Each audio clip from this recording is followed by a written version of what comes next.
Hello, and welcome to the Wine Enthusiast Podcast, your serving of wine trends and passionate people beyond the bottle. I'm Lauren Buzzio, the managing editor here at Wine Enthusiast, and in this episode, the second in our four-part series featuring interviews with this year's 40 Under 40 tastemakers of 2020, we're venturing into the world of craft beer. Beer editor John Holl connects with Ashleigh Carter, co-owner and head brewer at Bierstadt Lagerhaus, and Marcus Baskerville, co-owner and head brewer at Weathered Souls Brewing Company, to talk about the shifting American craft beer landscape. From changing dynamics in education and inclusion to trends in stylistic preference and consumption, there's no doubt this beverage space is still learning, maturing, and evolving to yield better quality result and greater lasting impact. It's amazing to think, we are 40 or so years into the craft beer movement in America. From the very first microbrewery opening up, we now have about 8,000 breweries or so operating in the country. And we've seen the industry sort of level off a little bit. But I'm curious as to when this year started, when 2020 started, where did you see beer in America going, and what was on the horizon for your brewery? And Ashleigh, how about we start with you? Yeah. Well, I think like everybody, I had high hopes for 2020. We kind of had a pretty majestic 2019. I don't know. Everybody says this, but like lager is having a moment, I guess. I mean, it's every moment for me, so I always kind of laugh and cringe at that. But it's really like a moment where the general population, especially the craft beer population, is starting to take it a little bit more seriously. So I really feel like we were on the forefront of that, and kind of responsible in a way for some of the craft beer lager movement for everybody in the country. So I guess that's where we were in 2020, and kind of what I'm hopeful for in the future. Marcus, for you, when this year started, what did you think was going to be on the horizon for you, or what were you hopeful for? Yeah, so we were kind of on the up and up at the start of this year. We were starting to host a lot of parties that were bringing in large crowds, dealing with specific releases. Like Ashleigh was saying, we were starting to do a lot of traveling, so I was doing a lot of collaborations at that point. But then the biggest thing that was going to happen this year was CBC, so Craft Brewers Conference. So we were one of the more known breweries in San Antonio. So, we were thinking this was more so going to be kind of our red carpet to the rest of the world type of event. I had been brewing beer, barrel aging stuff for about a year and a half to get ready for CBC. Right. And the Craft Brewers Conference, just for folks who don't know, is an annual gathering of beer professionals, and it moves from city to city every year. But there's educational seminars, and there's an expo floor where people can go and work with hop brokers to buy hops or buy new equipment or find out the latest and greatest in innovation in beer, as well as it's a pretty big networking event. And San Antonio was on the docket for mid-April of this year. So that got shut down pretty early on in the pandemic.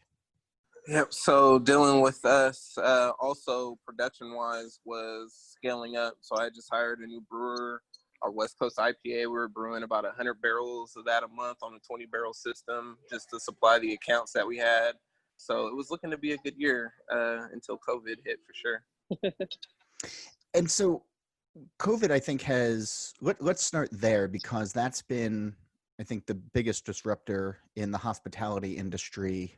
I mean, in a generation, 5 generations, 10 generations at least. One of the big things, Ashleigh, for you, is you actually started packaging your beer. And I know for a lot of folks who are listening, they might be surprised that up until this point, your brewery, which is several years old at this point, you hadn't been packaging in the traditional sense. Yeah, it's not that I'm like morally against packaging. I don't. If you get to know me a little better, you'll find that I have a lot of things that I'm definitely against. But packaging in general is not one of them. But it is, to me, we had this idea. I mean, when you think about some of the breweries in Germany, and we just wanted to be a big, small place, if that makes sense. I want to see all my customers from the roof of my building type place. And I believe in beer on draft. And since we focus on a style that's meant to be drank in quantity and is very delicate and doesn't have necessarily the shelf life of a bigger stout or even any of many of the ales. It was imperative to really like go hard at the draft market and to make it an experience. Go out and drink with your friends. Like, don't sit at home. Like, go out and enjoy each other's company, learn something about people. This is, we wanted to build a gathering place that you could celebrate a birthday or a breakup or a job promotion or any of these things, and do it with a beer that is pretty low in ABV and very delicate and doesn't really take an instruction manual, if you ask me. So we ended up having to put beer in packaging and mobile canning, and I had a pretty vicious Monday actually with mobile canning, and now supplies are getting low. So it's mobile canning, I guess, for anybody who isn't familiar, is where a company actually comes with a canning line and connects it to your bright tanks, to your brewing equipment, and then cans it off, as opposed to just having one that is your own, that's stationary in place. Yeah. Don't forget, it's very expensive too. So there's there also is just not like a lot of profit in canning as well, especially when you don't make a ton of beer. We don't make a ton of beer. We only make lager. It takes a very long time. And we were selling a ton of beer on draft pre-COVID, and now that's just not a possibility anymore. So while we're selling the same amount of beer, the revenues, we're getting revenue, which is good. The margins on it are not great. And you have a restaurant, but Marcus, in your brewery, Ashleigh, but Marcus, you do as well. You're a brew pub. You serve food. You've obviously seen the impacts of COVID as well, especially in Texas, where you had restrictions and then they were lifted, and then they've been sort of put back on you again, and within the last couple of weeks. How's the COVID ride been for Weathered Souls? It's definitely been an up and down roller coaster. So like you said, dealing with the state of Texas. So the first run went really well. People especially our local community was really supportive as far as the specialty releases, small batch releases, pushing beer and stuff out. So actually, first one, I actually went and bought 2 new 10-barrel tanks based off of how well things were going. Now, in hindsight, would I have done that now? Probably not. But like I said, things were going good first run. So then we were able to open back up the tap room to about a 50% capacity, and that was going well. And then the governor decided to shut everything back down.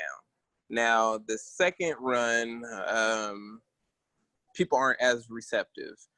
People are getting frustrated, upset, dealing with not being able to go out like they want to and do the things that they want to. So we're not really seeing as much traffic and revenue as we were seeing beforehand. What's been saving us is some of the large releases where we were releasing 4 or 5 different beers at a time, small batch quantities that people tend to be excited about. So that's helped us survive. Dealing with the food because of the limited capacity of what we were doing before with barbecue. And our chef, being the man that he is, he doesn't like leftover meat. So it hasn't been very lucrative for us in the barbecue run, being curbside. So we've actually stopped doing barbecue and currently only doing like burgers, which the burgers are really good. But that only has. You say so modestly, yeah. Yeah, that only has a certain niche within San Antonio, especially with the amount of restaurants that have the ability to still be open and then serve liquor, beer, and stuff within their restaurants at a 50% capacity. So dealing with this particular run, it hasn't been that great dealing with the second. So it's definitely been a roller coaster with us trying to figure out courses of revenue and how to streamline some funds into the brewery.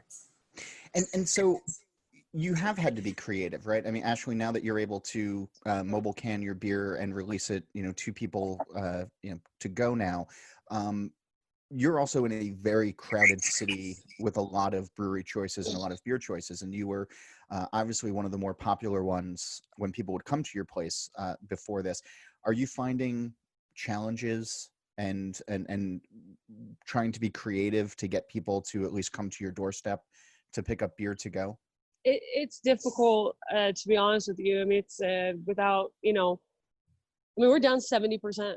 We are a restaurant, but like Marcus said, like, I mean, keeping food on hand and trying to, I mean, restaurants are awash at their best days, to be honest with you, you know, and they're a reason to keep people, you know, drinking more beer and ordering another one and getting groups. And we did a lot of, like, 30% of our revenue last year was parties, like just straight up like 40-person, 100-person parties. We have a rather large space, and we're only allowed to have 50 people inside, even though our place can hold almost 400. Wow. So the problem is nobody's coming to Denver. Honestly, we have the mountains. Right. I mean, Denver in general is the sleepiest sleepy town ever, and it's really hard to get people to come out because there is still the hesitation, you know. Also, you know what people really love when they're drinking, John? They love rules. They love when you give them a lot of rules. They're like, oh, give me some more of those rules that I can drink with. Like, they don't like rules. And because we're in Denver, we're under a lot more scrutiny. You know, the health department and all those things visit us far more frequently than they do in some of the neighborhood and suburban places and up in the small mountain towns. So we're really seeing like a lack of traffic here. I mean, our liquor store sales are going great. You know, liquor stores are up 300%. And it's crazy. We actually did a collaboration beer with Boulevard, which was quite a highlight of my career, to be honest with you. We did it on their Sure. That's a Kansas City brewery. Yeah. And one of the largest in the country, actually. Yeah, you know, we did it. We made the beer. We made a Pilsner on their 135 hectoliter brew house, and they actually took the appropriate amount of time to make it. Their normal turnaround on the lagers 21 to 28 days, I believe, and we actually took the full like 10, 11 weeks because they have a lager tank they never use. And so it was cool. We were going to be in a package and all these things. And, you know, we have that beer still left over here, like in cases, but every liquor store sold out in like right away, instantaneously. And it's funny, we still have cases of it and nobody will come here and buy it. So if I could get on a plane, I would come and buy you out, certainly. But yeah. Yeah, you know, so that kind of thing is a little bit frustrating when you think about people they're not coming. And we are trying to be creative, but we can't really have live music, right? We can't really, like, we're trying trivia, but to be honest, people are just not that weary of coming out or weary of coming out rather. Yeah. So as COVID was happening and continues to, and was really ravaging the hospitality industry, socially, this country started to change after the murder of George Floyd. The resurgence of the Black Lives Matter movement happened. Beer and breweries especially as gathering places, as places where people can get together and share thought. Typically it's passionate people, I think, that gather at breweries. They care about craft. They care about the artisanal nature of beer. They care about free thought and shunning the status quo. I mean, that's what craft beer has been about since its resurgence 40 years ago, is trying to go against just the establishment of big beer. Marcus, you did something that has really sort of galvanized the brewing industry in creating we've used the word collaboration beers a few times now, and I want to get into that a little bit deeper in a moment. You created a beer recipe and put it out to people and challenged them to think about social justice and to think about actually bringing real change to America. Can you tell us about the Black is Beautiful beer program? Yes. So, like you were saying, dealing with the death of George Floyd, Breonna Taylor, and the recent protests that were going on, basically, I felt really inclined to do something. Originally, I was going to go ahead, release a beer within the tap room, and donate money, and it was going to be the Black is Beautiful. And then over the course of that weekend, I was having a discussion with Jeffrey Stuffings from Jester King, and he challenged me to turn it into this collaboration. So dealing with the collaboration itself, it's a call originally it was a call to all the breweries in the United States, but it's kind of transcended well past that, being we've hit all 50 states, over 20 countries, and I think we're sitting at over 1,080 breweries now. A lot of people came to arms dealing with the collaboration, and it was a stout recipe, simple American stout recipe, a classic recipe we haven't seen in a long time. dealing with the whole pastry stout craze. And all right, so I'm gonna stop you just really quick though. So pastry stouts are essentially, you know, big imperial stouts that taste like candy or sugar or pastries. So you can have like cherry pie stouts that actually have cherry pies in them, or at least, you know, unadorned or, you know, big bold flavors, or stouts that taste like bear claws or jelly donuts or etc. An imperial stout recipe, the base one, just what are some of the flavors? If somebody hasn't had one before, how would you describe what that beer tastes like? Yeah, depending on where you lie with the IBUs, it's a and that's the bitterness unit. Yeah, it's a coffee roasted forward stout with a lot of accents of chocolate within the background. About a medium body viscosity to it, and then I would say medium high ABV. Some people call it a high ABV, but our stouts generally lie between 12 and 14%. So 10% for me is a little bit on the lower scale. And when you're saying coffee and chocolate, there's actually no coffee or chocolate in there. Those are just malt-derived flavors. Yeah, those are just malt-derived flavors that you get from the black malt and the chocolate malt used within the beer. So, I mean, it just for this audience, for the Wine Enthusiast podcast here, if you do like coffee, if you do like chocolate, you know, this beer will actually speak to you, I think, on a fun level. And it is rather approachable, despite a 10% ABV, which is high for some people. But anyway, I'm sorry. So you put that recipe out there. Yeah, so we put the recipe out there. Kevin Dyer from KD Designs put a wonderful label showcasing the different hues of black, brown and black within the label. And then we called on these breweries to use this recipe, use this label, and then come out with this beer. And then once this beer is produced, those 100% of those proceeds are then donated to a local charity or foundation entity that supports police brutality reform and legal fees. So again, originally I was thinking that possibly we would maybe get 200, 250 breweries, but you know, we're almost to 1,100. So the response on this has been amazing. And from what I gather, dealing with, you know, the amount of commerce that is being moved from these breweries supporting this social justice initiative, I mean, the brewing industry in itself is currently making history. And one of the things that sort of popped up, you know, for me, or really sort of piqued my interest in this was the last point of anybody who signs on to make this beer under that name is to remain committed to actually bringing meaningful change to beer, but also to, you know, to their communities. That you didn't design this necessarily to just be a one and done. Correct. I mean, you know, the inequality and injustice isn't going anywhere anytime soon. So I didn't want this to be something where it was a marketing ploy or, you know, breweries use this just to show that they support. This is something that is for the long haul. You know, there's breweries that are implementing mentorship programs, breweries that are implementing internships.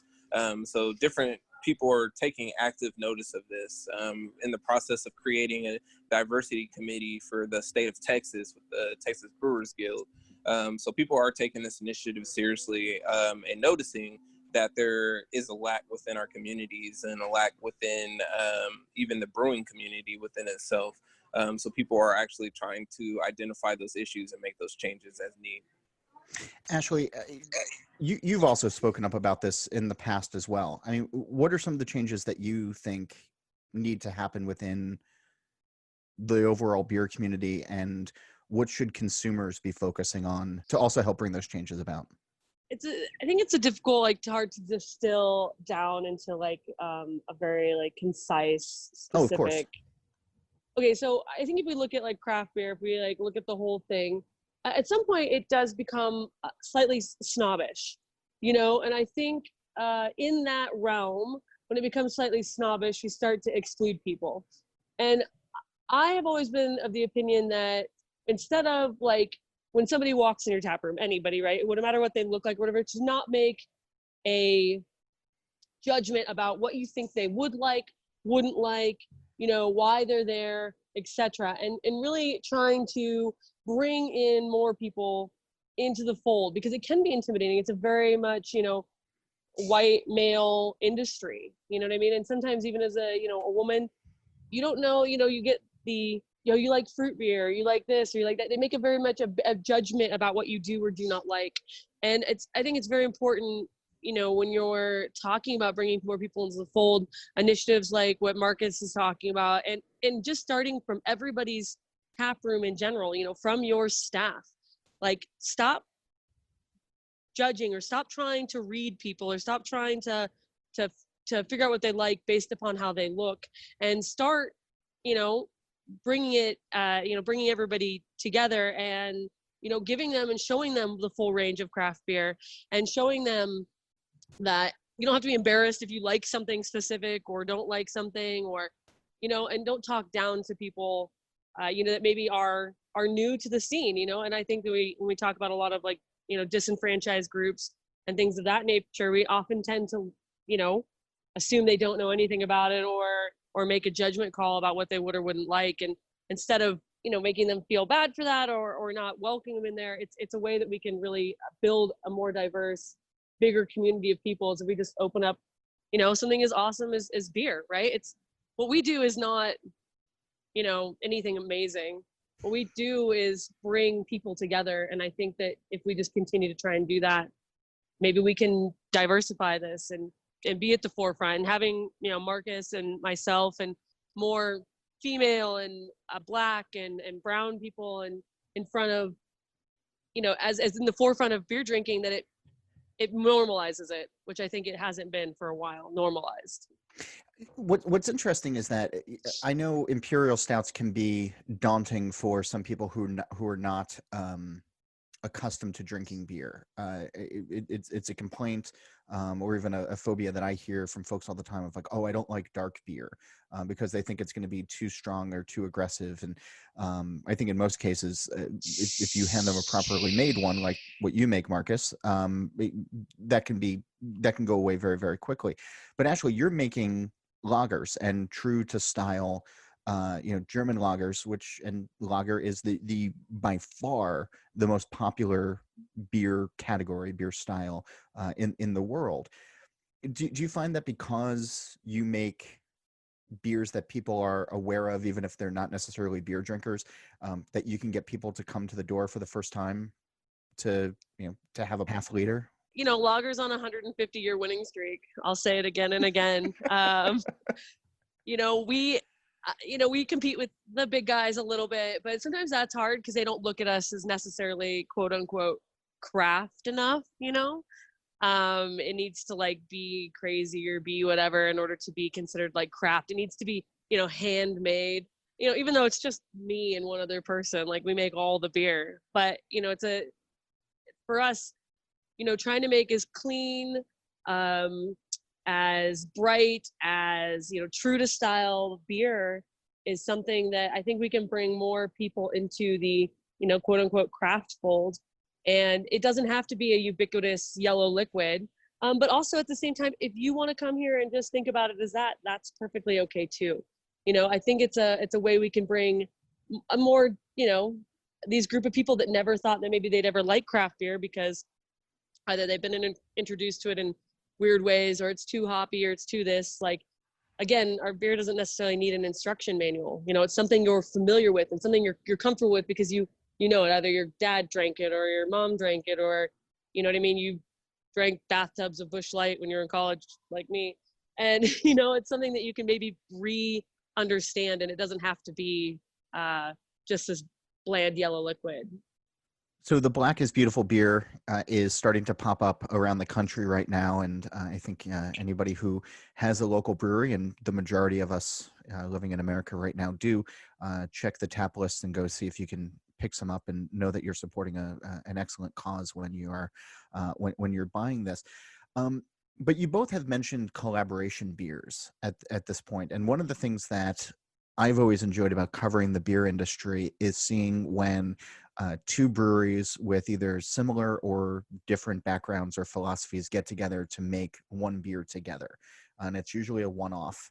I'm curious as to how you select how you're going to make a collaboration beer, who you prefer to work with as far as breweries, and what you see as the benefit to you professionally, but then to also us as the consumers of making collaboration beers. And Marcus, you've been on a bit of a tear recently with some of these, and you had some planned that got scuttled for last spring. But what's the appeal for collaboration beers?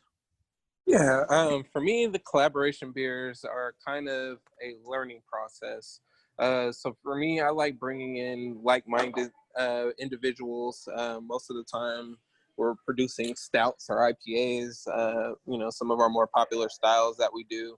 But it's more so kind of learning what their processes are, learning what our processes are to kind of complement the beers that we're already doing. Also, dealing with the type of beers that we produce, you have that whole quote unquote hype aspect to it. So we tend to collaborate with other breweries that have kind of the same popularity and stuff like that. Dealing with San Antonio specifically, San Antonio is pretty still new to the craft beer scene. Even with the amount of breweries that we only have, I think, 16 breweries in the entire city, and we're in the 7th largest city in the United States. So I like to try to bring in some of these collaborations of breweries and then also the fact that our distribution is horrible here.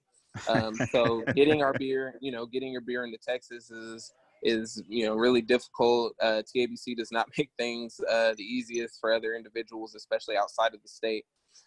So my whole thing is bringing in some of these breweries that our city would never otherwise see.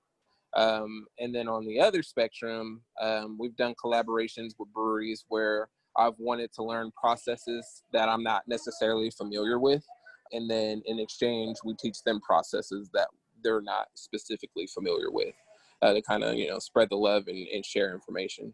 In the way that Marcus is focusing on IPAs and stouts, Ashleigh, when you and your brewing partner Bill I are doing collaborations for Bierstadt, you're living largely in the lager family, aren't you?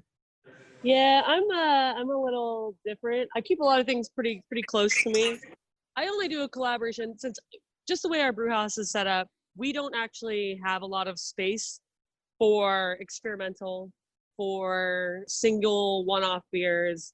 It is, the business model from the start was to make an ocean of pale lager and, get to experiment once in a while. And to me, a collaboration has to be scheduled, I don't know, months and months in advance. I had like 4 different collaborations this year. I have to know the person. I have to trust. I have to have had their beers and, feel like they're quality. I have to know, do they have the same ethos as I do when it comes to beer, when it comes to, social things. It's very important to me. I keep it very close just because I don't have a lot of space to do a lot of collaborations. Also in the lager realm, we just don't have necessarily the variety. There is quite a bit of variety, and I have done some interesting collaborations that you wouldn't necessarily expect from our brewery, being as traditional as we are. But it's really important for me to learn about lager yeast. And I think that by pushing the envelope on some of these things, and by pushing the envelope, I definitely mean nothing crazy.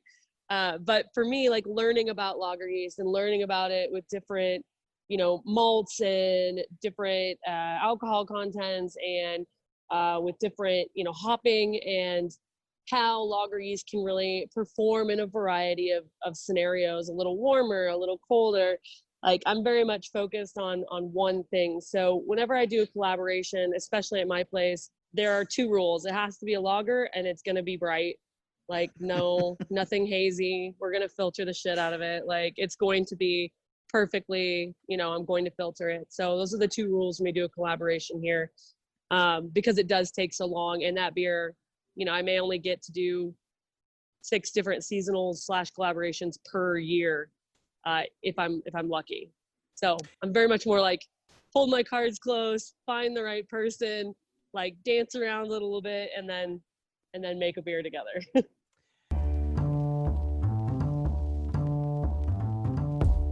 Need a break from the news? We're very excited to tell you about an all-new podcast from our partner site, Thirsty Nest, the first wine and spirits registry for the modern couple.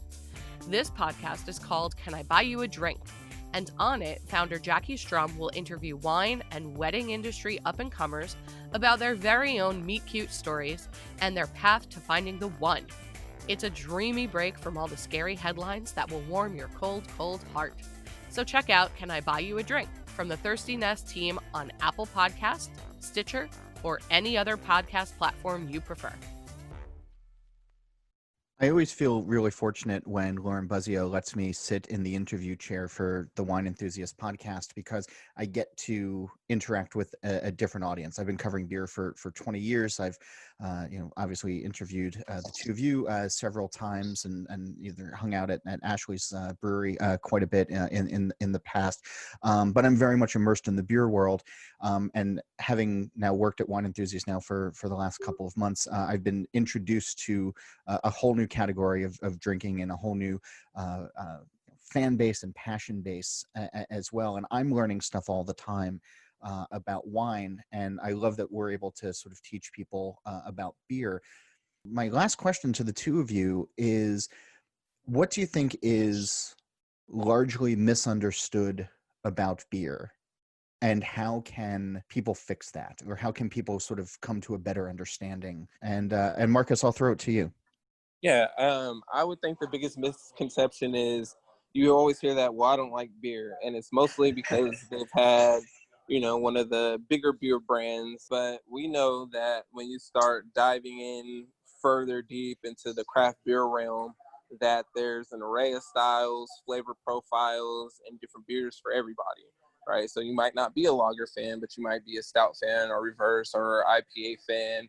I mean, a lambic fan. There's all these different styles within realms that produce off these different flavor profiles for different palates. And I think people just need to get more versed within what they enjoy within their own flavor profile, and seek out beers within that, versus letting people introduce them to beers that they generally like. So, I mean, especially like us speaking within the wine realm, people generally stick to certain flavor profiles that they like. And so that can translate very much within the beer realm, right? It's just a matter of finding that particular style that you're going to enjoy, and that's going to dive you into the right direction. And I'll give you an example. For me, when I first got into beers, I was more of a Hefeweizen and brown ale fan. You couldn't get me to drink a stout. Those are two very different styles, but yeah, yes. That's fine. Yeah. But just generally, as far as the flavor profiles of what I enjoyed within beer, that's generally the two realms of what I enjoyed. You couldn't get me to drink a stout. You couldn't get me to drink IPAs. But then as my palate developed from trying these different beers, I mean, those are now my two favorite styles outside of a very well done Pilsner. So, it's just generally training your palate, training your flavor profile to start getting into other styles that you're generally not going to take to, or don't even know are available to you. Miss Carter, what's misunderstood about beer? I mean, a lot. But I think I think that in some ways the beer industry has done itself recently a disservice in continuing the misunderstandings of beer. When I compare it to wine, I sometimes think that they take wine more seriously than we take beer. And I'm not saying like me or Marcus or whatever, but like it's not as gimmicky. And I worry that with some of the gimmicks that are happening in the brewing world, putting, tomatoes or gummy bears or whatever it is Skittles, into beer, yeah. Skittles, that we are doing ourselves a disservice when it comes to beer. It's one thing to try to make something taste like a Reese's peanut butter cup. A winemaker would never do that. Would never just peel 1,000 Reese's peanut butter cups and put it in a bottle of wine. So I worry that we are as a industry doing ourselves a bit of a disservice when we use gimmicks, and don't stick to, why we like beer in the first place, which is, all these interesting flavors, the lower alcohol content on some of these things. Hops are such an amazing, interesting component that we can really, see interesting beers being made with them, or different flavor profiles, or, you know, it can be fruity, it can be dank, it can be all these things. So I think in a little way we're pushing that misunderstanding about beer, but in its best days, beer is, you know, not necessarily as, you know, pinky out.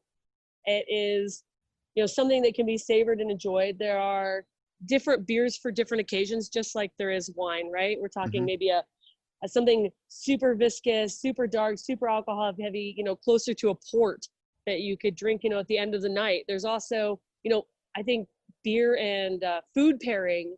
Beer is so much more versatile when it comes to food. Have you ever had a double IPA with a big blue cheese? Like, it's amazing. Yeah. Or a double IPA with a carrot cake. Yeah. Yeah. Or a double IPA with a carrot cake, or with a steak, you know, like these things, the rules are much more able to be bent when it comes to food and beer than when it comes to necessarily wine and food. You know, there aren't rules because we didn't come up with any. So I think, you know, pairing food with beer is an infinitely successful and cool thing. And I think it can bring a lot of people into the fold, you know, when they think about flavors instead of just thinking about, you know, beer, as it were. Well, the annual Wine Enthusiast 40 Under 40 list is now out. And of those 40 people, the two people representing beer have joined me today. Ashleigh Carter from Bierstadt Lagerhaus and Marcus Baskerville of Weathered Souls. Congratulations to the both of you for being on the list. And thank you so much for taking time with us today to talk about beer and all that you're doing to advance it moving forward. Thank you for having me. Yeah, thanks for having me. And I was looking forward, Marcus, to visiting your brewery during CBC. So hopefully one day we'll be able to leave our respective cities. So I hope so. I visited yours. I've been to your brewery about 4 or 5 times. It's one of my favorites when I come to Denver. Oh, I appreciate that. I think there's probably a collaboration beer that can exist, and just to tie it together with the Wine Enthusiast 40 Under 40, you know, a wine barrel aged lager, perhaps. You know, I've never put anything in a barrel, right? First time for everything. 2020 is so weird. It is. Thanks again. Thanks for listening to this episode of the Wine Enthusiast podcast. It's clear that the craft beer scene is still a beautiful work in progress, but the future looks bright thanks to passionate, creative, and caring people like Ashleigh, Marcus, and so many others leading the charge for positive change and sustainable momentum despite trying times and shifting consumer and retail habits. You can read more about all of our 40 Under 40 tastemakers of 2020 online, or by picking up a copy of the October issue, out now. Subscribe to the Wine Enthusiast podcast on iTunes, Google Play, or wherever you find podcasts. And hey, if you like today's episode, we'd love to read your review and hear what you think. And why not tell your wine-loving friends to check us out too? You can also drop us a line at podcast@winemag.com. For more wine reviews, recipes, guides, deep dives, and stories, visit Wine Enthusiast online at winemag.com and connect with us on Instagram, Facebook, and Twitter at Wine Enthusiast. The Wine Enthusiast podcast is produced by Lauren Buzzio and Jenny Groza. Until next episode, cheers.